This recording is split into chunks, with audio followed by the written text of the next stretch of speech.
Hello and welcome. I'm Tom Stapledon, and I've got another one of my talks and slideshows on behalf of the Friends of Williamson's Tunnels.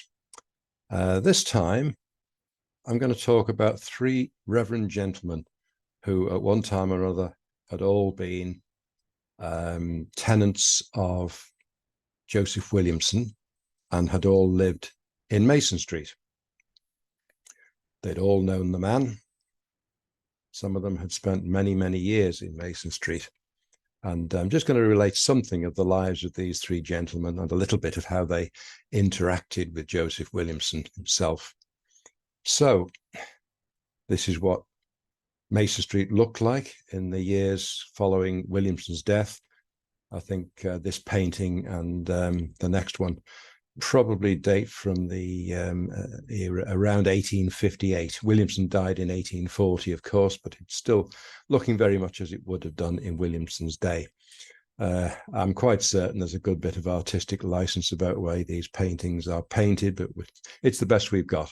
This one here is Williamson's own house, number 42 Mason Street, with the arch in front. Whether it was ever a driveway entrance, we'll never know. And number 44 stands next door. This whole area is now our headquarters, the Williamson house site. This second picture is very similar. Again, I think it's painted by William Herdman, and that there is Williamson's own house with the arch in front. There's a good bit of conjecture about who lived in which house, and I'll leave that until the end, actually. But as you can see, this is that set of buildings towards the other end of Mason Street, which many people thought was Williamson's mansion, but it never was his home, and it isn't even one house. It covers the area that was number 26 to 38 Mason Street, and Williamson's house is off to the left of this painting. I'm showing this because the first of our three Reverend gentlemen to come to Mason Street was the Reverend Edward Hull. I'm going to have to do a lot of reading here because I haven't got all these facts fixed in my head. So forgive me if this doesn't sound as fluent, as natural as I'd like it to be. But anyway, the Reverend Edward Hull arrived in Liverpool in 1819, having been offered the chaplainship of St. Mary's, the church for the blind. He and his family found accommodation at Mason Street, Edge Hill, where he became a tenant of Joseph Williamson. The house he moved into stood at the site of the entrance gates to the magnet joinery factory site, which we often talk about as being right next door to the Williamson house site. The magnet joinery factory, in later years, from around 1870 into the 90s, stood on the piece of land that was occupied by this set of buildings that you have on screen here. And number 26 was at this end, I think, number 38 at this end. And I'm not sure of the actual number of the house that Mr. Hull moved into, but I think it was either this end one here or just off to the right. In fact, we're told that the house he moved into stood by the entrance gates to the magnet joinery factory site, which I know exactly where that is, and it's just around here on the edge of this painting. Anyway, he moved into this house, and he became the chaplain of the School for the Blind, which was founded in 1791 by one Edward Rushton. And it was the first such school in Britain and only the second one in the world. And what's more, it continues today as the Royal School for the Blind. The first school opened on Commutation Row, which is at the top of William Brown Street. But it soon became obvious that it was totally unsuitable and not nearly big enough for the purpose. Excuse me. And it very quickly moved over the road to London Road, onto a site that would later become the Odeon Cinema.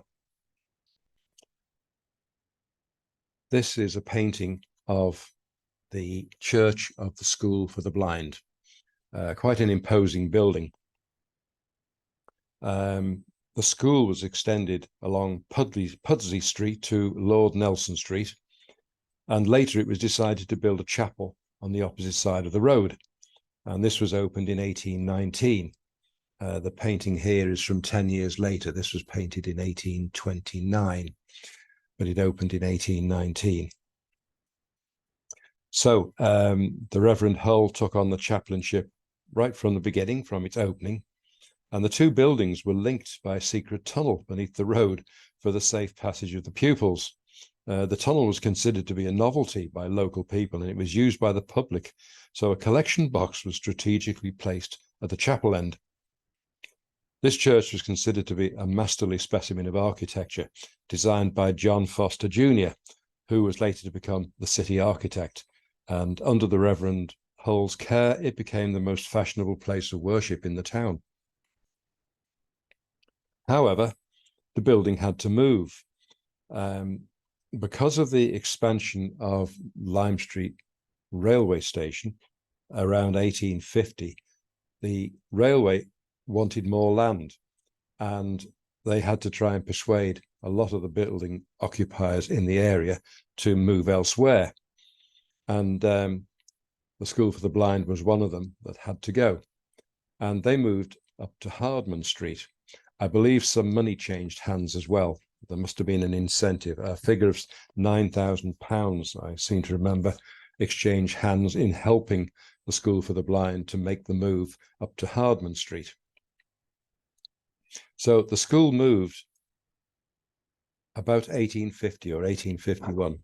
And the school is this building here on Hardman Street, and the chapel is on the corner of Hardman Street and Hope Street, going off to the left there. The school building was new, but the chapel was taken down brick by brick, stone by stone, and rebuilt on this site. I would imagine that must have been a very costly affair, but with some help from the London and North Western Railway, it was accomplished, and this is how they ended up with the new School for the Blind and the rebuilt chapel right next door on the corner of Hardman Street and Hope Street. The Reverend Hull followed, still highly respected by his congregation, and in 1855 he was also appointed as a chaplain to the High Sheriff. He carried on in his job until nearly the time of his death in January 1867, after serving the Church for the Blind for nearly 50 years. He was buried in the family grave at St. James's Cemetery.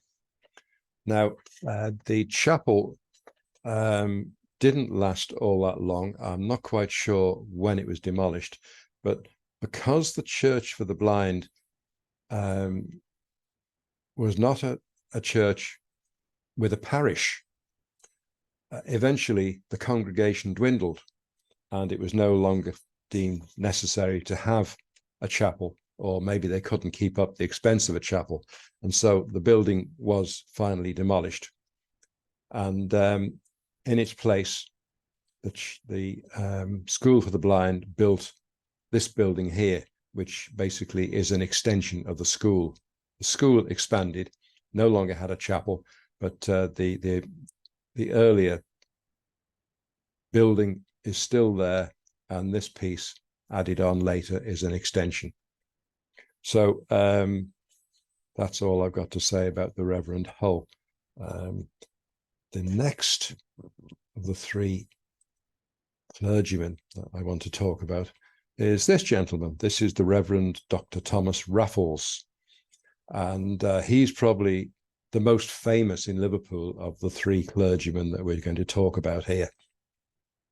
Very, very well known and very well respected clergyman. And Dr. Raffles came to Liverpool in 1812 to take up a post succeeding Thomas Spencer. Thomas Spencer had intended to be the first chaplain of the new Great George Street Unitarian Chapel, which was just being completed. But unfortunately, Thomas Spencer drowned just before the new chapel was due to open while bathing at Dingle. Don't know whether anybody would still want to bathe at Dingle now, but he was due to take over, and it never happened. So Dr. Raffles came to Liverpool at just that time, and he was appointed as the new and first chaplain of the Great George Street Unitarian Church. So he was the first minister, and he remained there for nearly 50 years.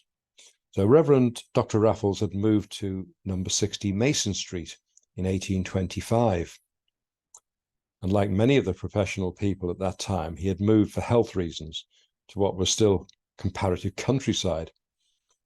He did that particularly for his wife, Mary Catherine, to move away from the overcrowded and disease-ridden streets of the inner town. Mason Street, of course, in Edge Hill was on a hill, pretty much out in the country at that time. He moved into a small house by comparison to the other properties on the west side of this little lane, which Mr. Williamson had built. But his large rooms were more than ample for his collections of curiosities and his extensive library of private books and manuscripts, and also to accommodate the strangers and friends who came to visit him from all over the country and abroad. While he was away throughout the country on missionary journeys, he would continuously write home concerning his wife's health, which always caused him grave concern. I think she was obviously quite a frail woman with not very good health. And he was always concerned for her health, and hoped that the excellent air of Edge Hill would assist her frail state. On these trips away, he would collect plants for their garden, and at the rear of the property to bring home. He had laid out the gardens in such a way as to blot out the view of the town below from the ground floor. At one time, he had planted rose bushes with a memorial stone containing a poem to mark the occasion. This was the Great George Street Chapel, which will be familiar to everybody in Liverpool. Still stands today, although it isn't a chapel anymore. It's now an arts centre. This obviously was taken some years ago, and the building was quite blackened, and it became known as the Blackie to everybody in Liverpool. It's now much cleaned up and looking very pretty. Going back to Thomas Raffles at Mason Street, it is recorded that he would get into deep exchanges with Joseph Williamson, who was his landlord, them both having a similar sort of dry sense of humour. He was fascinated by the tunnels and interested in acoustics and the science of sound. In one tunnel in particular, they would practice with echoes bouncing off the walls and the arches. Back on the surface, Mr. Williamson once remarked that he would like to have been a part of the clergy, and added, "I may have been a bishop." Dr. Raffles smiled and suggested he may have been promoted to an archbishop. Quite a sense of humour, I think, on both of them in their own funny ways. I find it quite amusing to think of Joseph Williamson and the Reverend Thomas Raffles down below in the banqueting hall, or one of the other large chambers that Williamson constructed, shouting at the top of their voices and listening to the echoes coming back and trying to analyze what they were hearing. Anyway, in later years, Dr. Raffles was asked why he hadn't moved to a better district, as the street was now becoming quite run down. Williamson had died, of course, in 1840. In all, he had been in the street for 38 years. Friends still called, although sadly his wife had passed away some years before. He had fond memories and recollections of the area, the pleasant gardens that they had planted together. Memories made it hard to leave. Dr. Raffles passed away in 1863, having been minister of Great George Street Chapel for 49 years. I've got several photos of the Great George Street Chapel. I think it's a very pretty building, so why not? Nice bit of writing here about his funeral. The funeral service for Dr. Raffles took place at his nonconformist chapel at Great George Street, to a shocked and sombre assembly of a man who was a household name. He was admired by all ranks of society. Every town for miles around was represented, with the poor walking from miles away to attend the funeral of this great man, historian, and abolitionist. Hundreds had appealed for tickets for the church service. The mayor and aldermen and many of the town's associations were in attendance. Later, the cortege to the necropolis was swamped by the immense crowds following the hearse that proceeded to Low Hill for the burial service. With the crowds becoming more immense, the police escort had now to force a way through the vast throng so that the family could get to the graveside. Such was the popularity of this celebrated tenant of Mason Street. I think that says an awful lot about the Reverend Thomas Raffles, a great man and much admired by so many in Liverpool. So the third of our Reverend gentlemen who became a tenant of Joseph Williamson in Mason Street is this man here. This is Dr. James Martineau. And James Martineau was also a Unitarian. He was born in Norwich. While he was working in Dublin, the Liverpool Unitarians asked him to join their religious society as co-pastor at their Paradise Street chapel, and he was eager to join them. So he arrived in Liverpool in 1832, and he and his family obtained a house in Mount Street. And this is the Paradise Street Unitarian Chapel. Not sure when this was painted or how long that chapel was there for, but he became co-pastor at this Paradise Street Chapel. It says here by 1838, he had an additional 3 children. I think when he came to Liverpool, he already had a couple of children, but over those few years, he had an additional 3 children, and he sought a more commodious residence with a garden and a greenhouse. He approached Joseph Williamson after hearing that there was a large house at Mason Street in Edge Hill. This house had large rooms that would accommodate his books and many visitors. Dr. Martineau writes, "We removed into a larger house next door to Dr. Raffles, who was always a pleasant neighbour.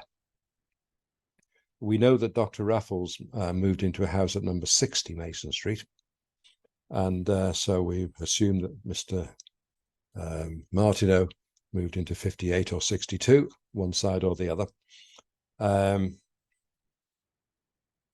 In the same terrace lived the Reverend Mr. Hull, the Liberal incumbent of the Church for the Blind. The street, for the most part, belonged to an eccentric old man who picked his tenants by unaccountable whims of fancy. On my applying for the house, he kept me in suspense while he catechized me in the drollest way to find out who I was. Seems this was one of Williamson's ways. We've read various accounts of him quizzing potential tenants and treating them in a very strange way.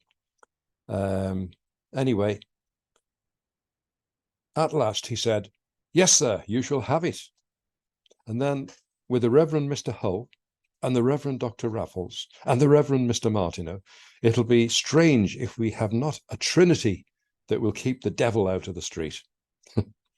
On the credit of this function, I remained there for 7 years, and there my youngest son and daughter were born. He built up quite a family by this time.